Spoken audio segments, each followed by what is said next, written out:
Hello, my little worms. I'm Day, and would you take the red halfling or the blue halfling to 01010011 01000101 01011000? I promise I am not a robot. Would a robot be able to segue this easy? And welcome back to Day Complete's Tabs Campaign, Simulation Campaign Edition. And the level we attack in today is Rainbow Six Siege, without the rainbow. Or the six. But it does have the siege! And now it is time to spin the Wheel of Units to find out what wheel I'm going to have to include in my unit. Wait, hang on, I think something's wrong with my internal program. I mean, I'm not a robot. Why would you suggest such a thing? I've never been a robot before. Why would I start now? They're on to spin the wheel quickly. And the unit is the cavalry from the secret faction. Definitely not a robot. And our opponents for today are, we have 4 musketeers on each of these 2 high grounds. Then inside each of the choke points, we have 3 brawlers each for a total of 9. Behind that, we have the terrifying Jarl, and they have 3 of them, because that's not going to be a problem. And then as if that wasn't already enough, then behind that, we have 2 kings, each with 4 fences in front of them. This is a very strong and very scary team. For context, I believe the total cost of this entire team is around like the range of about 12,600 or so coins. For context, the amount of budget we have to defeat 12,600 is only 8,000. That is significantly less. Yeah, so if you actually just pay attention to the cost of just the Jarls and the Kings, 1,500 each. So you combine just those 5 units together, that's 7,500. That's only 500 off of our actual budget. And that's only like 2 muskets or something like that.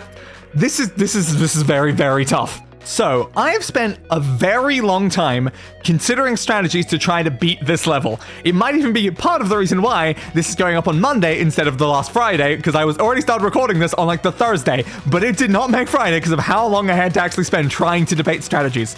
The biggest issue here is not a strategy that can beat the level, it's a strategy that can beat the level that uses the wheel-decided unit of the cavalry, because the cavalry is not actually useful in the slightest for this level. It is really, really bad. I think it's over here somewhere, right? No, it's where did the cavalry go?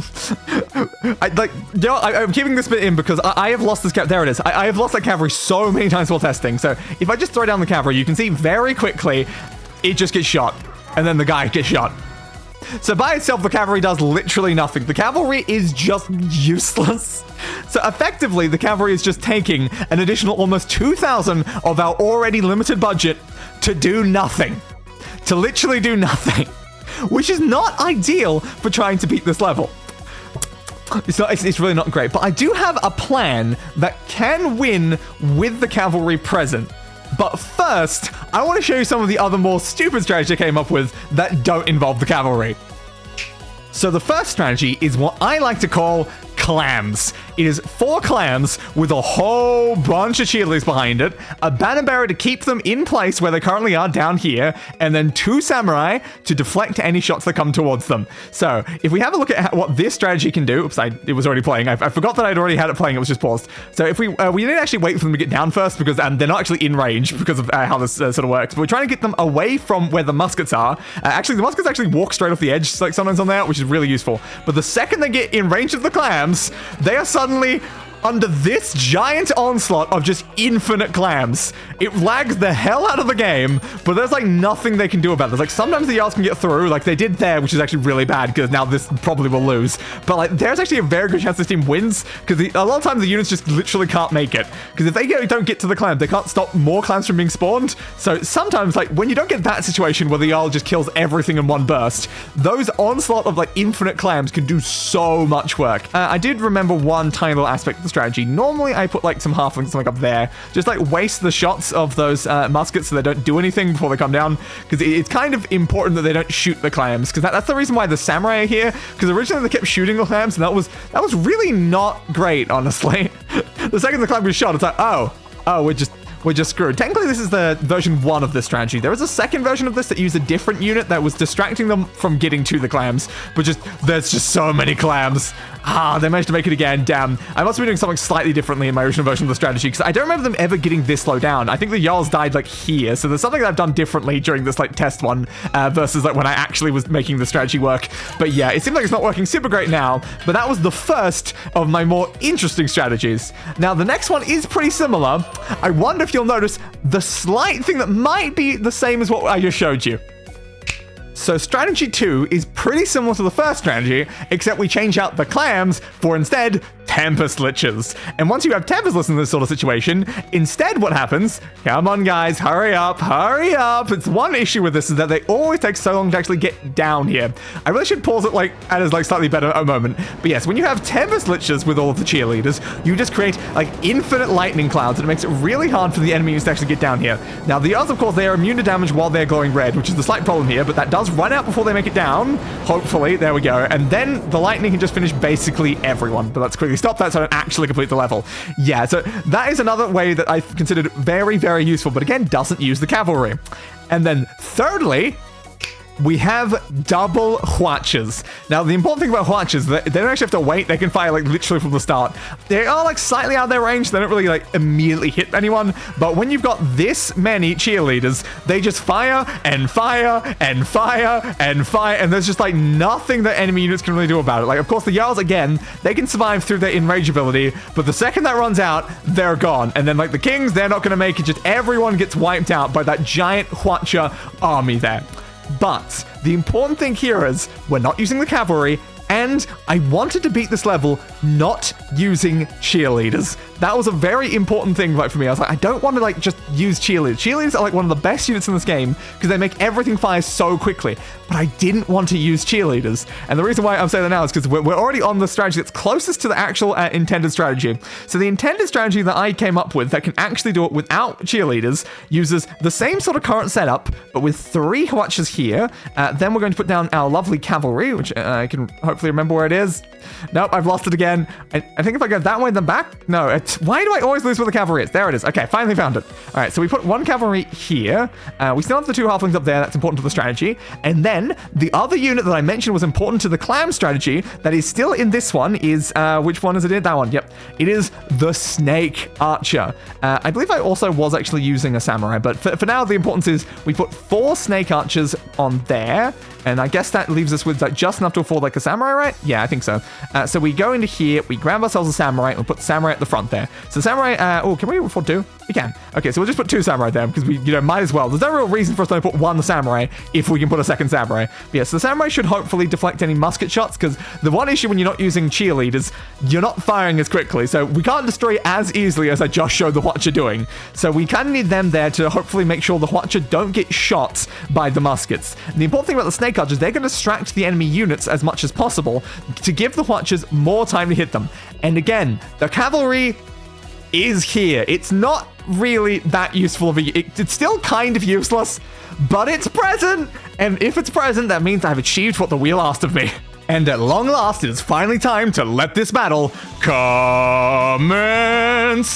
Go, my cavalry! Now just don't get shot immediately. Yeah, got shot immediately. Hopefully you can still win, because again, the cavalry isn't actually useful to the strategy.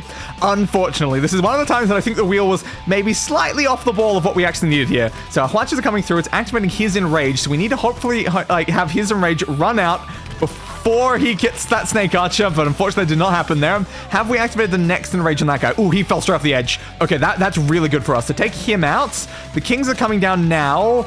Ooh, that was enough to kill it, but the second volley is enough to take it out. That's very good. I think we've gotten rid of all of the Jarls. Oh, no, one's back there. Okay, so long as that guy stays stuck back there, I think we're fine, because we can remove all of these muskets, hopefully, before they take out. They got 1 Hwacha, unfortunately, but they did not get the second one. So now it is just this Jarl. Okay, that's pretty good for us. It's only a single Jarl. The Snake has gotten him unstuck. That's kind of perfect for us. We have to send another unit up here, because I don't think I even could, because they're currently stuck down there anyway. So now, hopefully, he will get enraged by this. So now it's just a matter of if he doesn't get down there before the enrage, and he fell off anyway! Yes! He fell off anyway! Thank God! Oh my God, we got so lucky. 2 Jarls fell off. Oh my god, even losing the Hwacha, we still managed to succeed because we got lucky with the Jarls. Because as always, the Jarls are the biggest problem here. If they get down to our forces, we're screwed. If we lost the second Hwacha, I think we're also screwed. So we're very lucky that the muskets only shot one of them. But yeah, it's also very unlucky that the cavalry unfortunately got shot literally at the start. I think maybe the halflings were in the wrong spot. Because yeah, normally the halflings take all of the musket shots, but I think they're too close to here. I think they should have been further back, like here is normally where I put them. I put them there during the other strategy when I was showing it off. I didn't really pay too much attention to where I was putting them. So yeah, that was actually kind of a little bit of a misplay from myself there. But hey, we somehow succeeded anyway in this incredibly difficult level. Victory!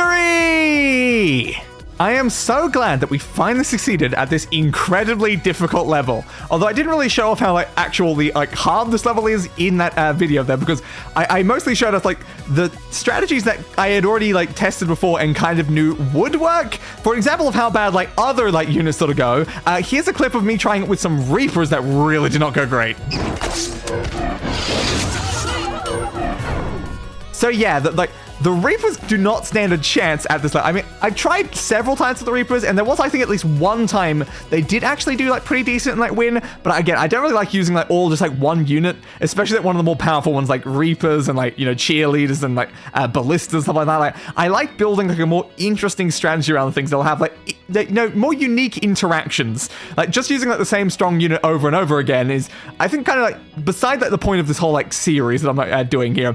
But anyway, I hope you enjoyed. Subscribe for more, and roll the outro. I gave that bastard what he deserved. A funeral.